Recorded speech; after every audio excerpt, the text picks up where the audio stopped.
Facing a midlife crisis? Find courage in everyday women's stories. Subscribe to Resilient Women Rising.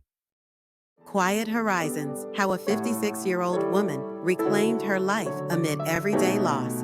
On an overcast November morning in a small New England town, Lilian Harper sat quietly in the front parlor of the old family home. At 55, she bore the marks of both a life of resilience and the quiet sorrow of loss. The house-ons filled with laughter, the pitter-patter of little feet, and the vibrant chatter of family gatherings had grown silent since the passing of her husband, Andrew. Now, as she sipped a lukewarm cup of coffee in the dim light, filtering through dusty curtains, Lilian wondered whether the spark of hope had finally been extinguished in her life. In the years since Andrew's death, Lilian had clung to her memories while trying desperately to find a new reason to believe in life. Her children had left for college and careers in various parts of the country. Friends now visited only on holidays. Every room of the house whispered echoes of a past that both warmed and pained her. But as autumn stretched toward winter, Lilian felt an inexplicable stirring in her heart, a subtle promise that perhaps, amid the falling leaves and cooling air, a new beginning might be waiting. That morning, on the mantelpiece, rested a single envelope in faded stationery, a remnant she hadn't noticed before. No return address, no signature, just her name in gentle, unadorned letters. Without knowing what compelled her, Lilian opened it. The note inside simply read, "Come home to the garden at dusk. There are truths in the quiet you have yet to hear." It was as if someone from her past had reached out to guide her. And in that moment, despite her long-standing grief, a faint glimmer of possibility stirred one that spoke of healing, reclaiming one's life, and finding the strength to build new connections. Lilian had always loved the family garden. In her youth, it had been a riot of color roses and hydrangeas intertwined with tall sunflowers, while the scent of freshly turned earth mingled with the sound of playful laughter. Over the years, as life turned bitter with loss and loneliness, the garden had fallen into a quiet neglect. Now, as she approached it at dusk, drawn by the envelope's mysterious instruction, the once vibrant space lay muted and overgrown. The garden's wrought iron gate creaked in the cool breeze as Lilian pushed it open. Moonlight fell softly on tangled vines and drooping branches. It was hard to believe that this neglected patch of land had once been the heart of so many joyful memories. In the center of the garden, beneath a centuries-old oak tree, she found a weathered stone bench covered in moss. There, on the bench, lay another envelope, identical in style to the one she had found at home. Taking a deep breath, Lilian opened it. This note was longer, typed in a plain font, and it read, "Lilian, within these walls of memories lie hidden tales of love and loss, betrayals masked as sacrifices, and the unspoken promises of what could have been. To rebuild, one must first listen to the quiet. I urge you to revisit the past and, in doing so, reclaim the voice you once had." A friend. Her mind raced. Who was this friend? What secrets did the garden hold? For years, she had believed that Andrew had been the anchor of her life, steadfast, loving, the one who had supported her quietly during hardships. Now, the note hinted at truths that were more complex than she had ever dared to imagine. Had her husband's role in their shared life been not as absolute as she thought? Were there hidden aspects of his story that she had never known? The possibility made her heart tremble with both sorrow and anticipation. Lilian sat on the stone bench, the cool moss beneath her, a grounding reminder of nature's constancy amid human upheaval. Slowly, memories unfurled in her mind. The evenings when Andrew used to sit with her in the garden, talking quietly about their dreams. The secret glances and half-whispered conversations that she now thought might have been laced with something she had failed to understand. Perhaps his silence was not mere mourning or detachment, but a quiet, agonizing burden, a secret he had carried alone. As the last light of day faded into night, Lilian made a decision. She would find the answers, not out of a desire to reopen old wounds, but because she now understood that healing often came only when one confronted the past head-on. With a renewed determination, she rose from the bench and stepped back through the gate, the envelope clutched tightly in her hand. Over the next several days, Lilian revisited every nook of the home she had once shared with Andrew. She dusted off photo albums from the attic, locked away for years. Sitting in her favorite armchair by the fireplace, she slowly and carefully turned the pages of old journals and letters. Many of these relics were filled with mundane details, birthday wishes, holiday plans, but there were hints of something deeper interwoven through them, subtle notes of regret and unspoken pain. One evening, while sipping tea in a quiet corner of the living room, Lilian discovered an envelope tucked inside a weathered book on local history, a book Andrew had once cherished. The envelope contained a series of handwritten notes. In these notes, Andrew had written about his fears, the pressures of his own aspirations, the weight of a family legacy he felt unworthy of, and the mounting dread that he might never truly be heard. The notes were ambiguous, but one sentence in particular caught her attention. Sometimes silence is not a gift, but a prison, and I fear my own quiet will be our undoing. For Lilian, these words were both a revelation and a wrenching disappointment. She had always believed in the steadfastness of their love, in the unshakable nature of their bond. Yet here was a glimpse of Andrew's internal world, a place filled with regret, doubts, and unspoken ambitions. Could it be that his withdrawal in the years leading up to his death had not merely been an act of stoic endurance, but rather a retreat into himself, a way to shield his own vulnerabilities from the harsh judgments of the world? Determined to glean more, Lilian began to reach out discreetly. In the local community, whispers of Andrew's past had occasionally surfaced. She visited a small Dinera favorite meeting place from years ago, where a few old friends gathered. There, an acquaintance of Andrew recalled that he had once mentioned a project, something that he'd dreamed of creating, a legacy that could intertwine art, innovation, and community spirit. The friend described Andrew as having a restless ambition, a yearning to leave behind more than just memory. Although the details were sketchy, the idea ignited a spark within Lilian. Perhaps in the final years of their life together, Andrew had been wrestling with more than just grief. Maybe he had been caught between the responsibilities of the present and the allure of leaving a lasting mark on the world. The concept was both foreign and familiar. It challenged her own understanding of their shared history and forced her to question the very foundation of what she had believed about love, sacrifice, and duty. Late one rainy afternoon, Lilian found herself at a local archive center in a bustling city, suburb, a place where public records, old newspapers, and forgotten documents were preserved. Determined to find any trace of Andrew's secret ambitions, she spent hours poring over records. The archive was filled with dusty boxes, brittle documents, and muted voices of a bygone era that echoed off the high ceilings. In a quiet corner, she found an old file that described a community project in a mid-sized town, a project that had aimed to blend art installations with public spaces to create a haven for communal expression and cultural exchange. There was no mention of Andrew's name explicitly, but the details of the project, the design philosophy, the emphasis on healing through creativity, the vision of a community united felt achingly familiar. Could this have been one of the dreams he had once nurtured? The file was anonymous, with only cryptic code names and fiscal records.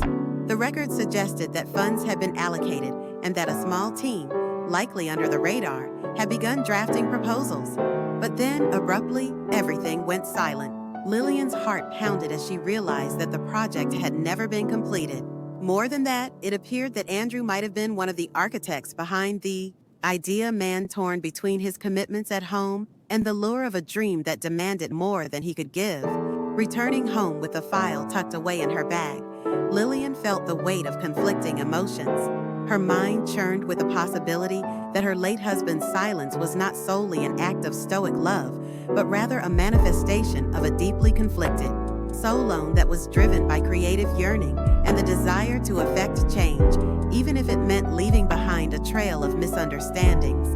That night, under a sky heavy with the promise of rain, Lilian sat at her desk and began to write in her journal, a habit she had almost forgotten. With deliberate, measured strokes, she recorded her thoughts and emotions. "I once believed our life was defined solely by loss," she wrote. "Now, amidst these relics of forgotten dreams, I see a blueprint for renewal, a chance to reassemble the fractured pieces of our past into a mosaic of hope." The journal entries continued for hours. They were raw, thoughtful, and full of the vibrant pain and tentative optimism that had come to define her journey. In those written pages, Lilian not only sought answers about Andrew's hidden endeavors, but also began to chart a path for her own, a future where her identity would no longer be tied solely to loss, but also to possibility.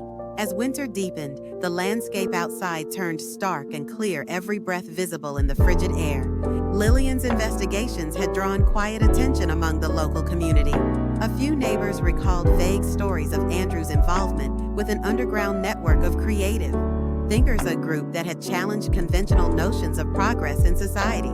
Although Lilian never met these people, their whispered conversations on park benches and in diners planted ideas in her mind. In one such conversation at a modest community library in Boston, a woman of West Indian heritage named Anita mentioned that she had once attended a public talk by a young Andrew. He spoke of building bridges, physical, emotional, even cultural, Anita recalled. He wanted to create spaces where everyone could feel seen and heard. I never imagined such passion from someone like him. Anita's words resonated with Lilian and deepened her curiosity about what Andrew might have envisioned.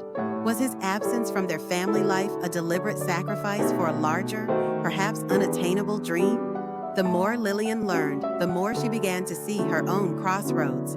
For years, she had maintained the belief that sorrow was her lot, that the gaping void left by Andrew's passing was an unalterable part of her existence. Yet, here were fragments of a story that hinted at a different reality, one where betrayal and silence were not the final verdict, but stepping stones toward unexpected transformation.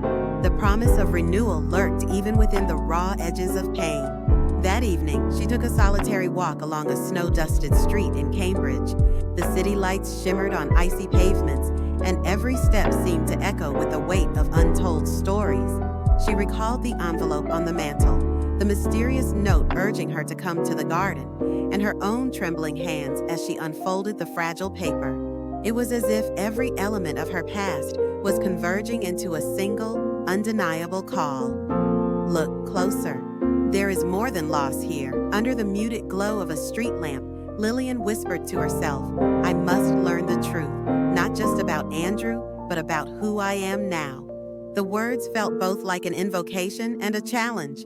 They set the tone for what would become a long, arduous journey, one that demanded both the cold logic of investigation and the tender vulnerability of emotional healing.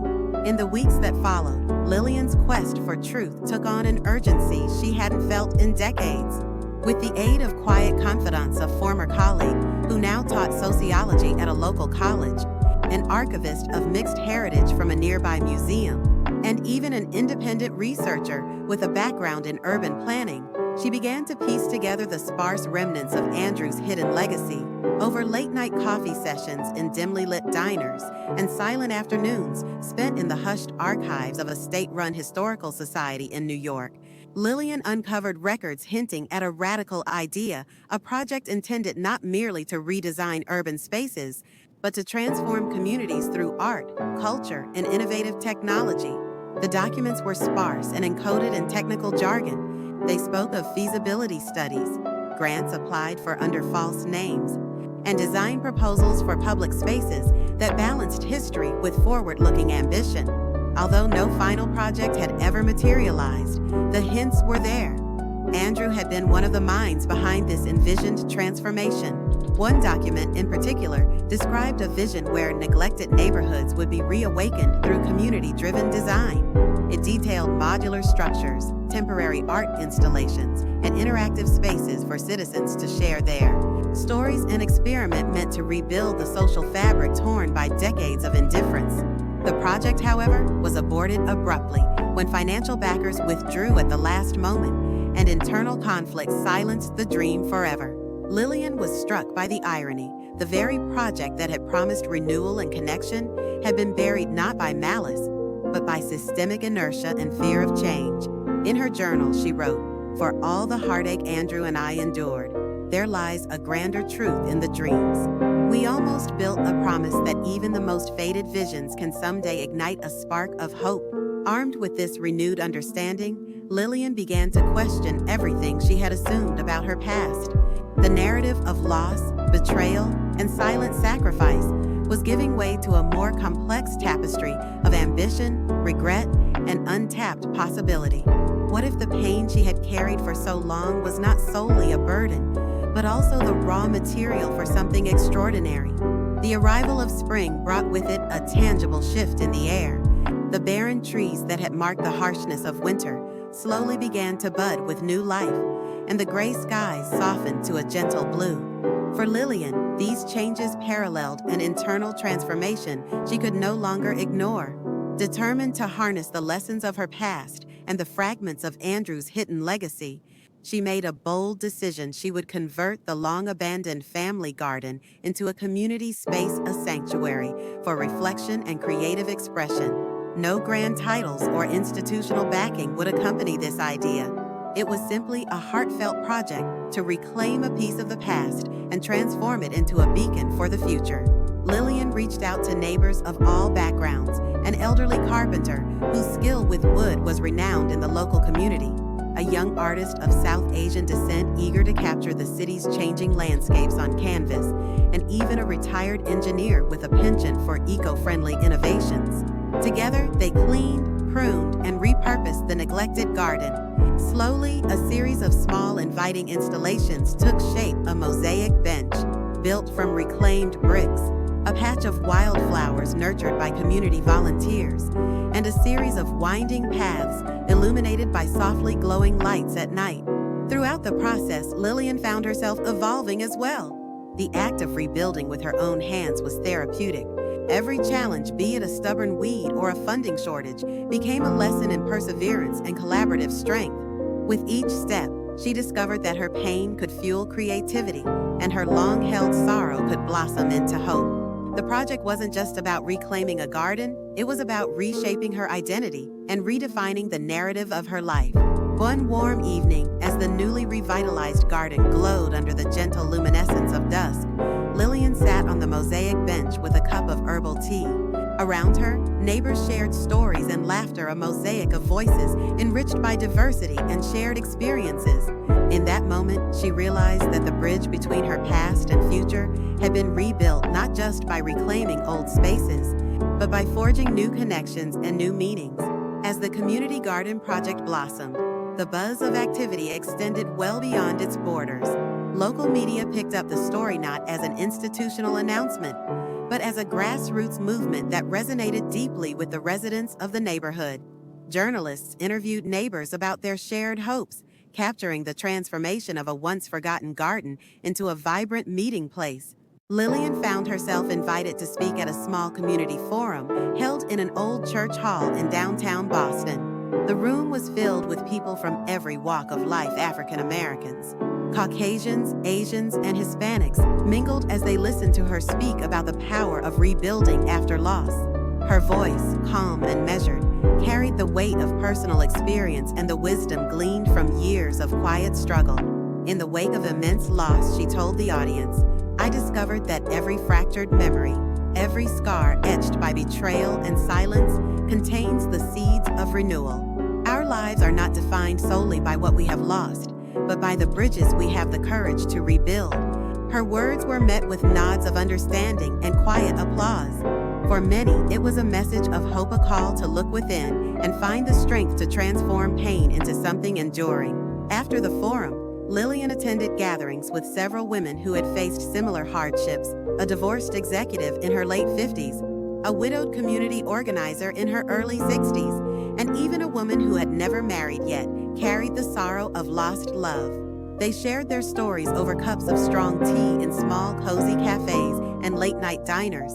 Their conversations wound through past regrets, small victories, and the unyielding promise of tomorrow. In these exchanges, Lilian was reminded that her personal journey was not unique. It was part of a larger human tapestry where love, loss, and redemption intertwined in endlessly varied patterns. A quiet but significant shift occurred in her inner life, too. The pages of her journal, once filled mostly with sadness and the weight of unanswered questions, began to brim with sketches and notes of future projects. The community garden was just the beginning. She dreamed of other spaces, quiet reading corners in old libraries, small art galleries in abandoned warehouses, even community kitchens where neighbors could cook and share family recipes. Each idea was a testament to her newfound belief that beauty could emerge from even the darkest of times. By late summer, the project had grown beyond Lilian's initial vision. What began as a modest garden evolved into a small cultural Cuban organic, evolving space where local artists could display work, where dialogues on loss and hope were held regularly, and where diversity was celebrated not as a novelty, but as a deep reservoir of strength. Community workshops ranged from tree planting sessions, led by an elderly horticulturist of Caribbean descent, to poetic gatherings, where a shy young writer of Eastern European background read verses inspired by modern urban life. In one busy afternoon, while coordinating the mural painting on one of the garden walls, Lilian met a kindred spirit named Simone. Simone, a second-generation immigrant of West African heritage, worked as a social worker in the area. With piercing brown eyes and a warm, inviting smile, Simone spoke passionately about community, resilience, and the need to create safe spaces for dialogue. Their conversation flowed naturally, talking about their childhoods, shared cultural memories, and the unspoken bonds that form when people strive together to overcome adversity. Simone's perspective not only deepened Lilian's understanding, but also inspired her to envision a broader future for the garden. "Every seed we plant," Simone said, as they strolled through the newly created urban orchard, "is a promise. It's a quiet rebellion against the idea that our past defines our future. We are, each and every one of us, architects of our own destiny." Simone's words resonated deeply with Lilian. That afternoon, beneath a sky streaked with the vibrant hues of summer, she began brainstorming not just for the garden, but for a series of new projects that could channel the transformative energy of her community into sustainable action. Though still haunted by the subtle ghosts of her past and the unanswered questions about her late husband's life, Lilian found herself slowly untangling the web of sorrow with threads of hope and possibility. As autumn approached once again, the fruits of the community's collective effort began to show. The once derelict garden had been transformed into a thriving oasis in the heart of the urban sprawl, a place where people of every background could find solace, share their stories, and build a legacy of hope. The local residents, from elderly longtime neighbors to young professionals fresh out of college, embraced the change. They organized seasonal festivals, community picnics, and open-air concerts beneath the age-old oak that stood as a silent guardian over the space. Lilian's own transformation was equally profound. The burden of her past no longer weighed her down as it once had.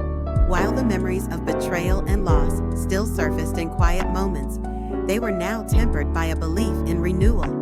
Her resolve to rebuild had not only mended the gaps in her personal life, but had also inspired others to challenge the status quo and strive for change. One crisp evening at a small neighborhood gathering, where laughter mingled with soft acoustic music and the smell of spiced cider filled the air, Lilian found herself sharing her journey with a circle of women who had faced their own trials. In the gentle glow of string lights, she confessed, "There was a time when I thought the bridges of my past were forever broken. But I discovered that every scar, every tear, is simply a blueprint for building something new." The women listened intently, their eyes reflecting both empathy and determination. In that moment, Lilian realized that her personal triumph was not simply a solitary victory. It was a shared journey, a testament to the transformative power of community, resilience, and the unwavering promise of tomorrow.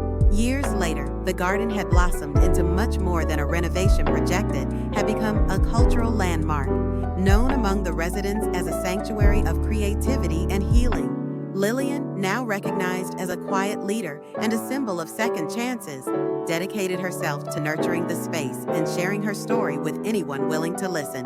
Through small workshops and one-on-one conversations, she inspired many to believe that from even the deepest sorrow, new life could emerge.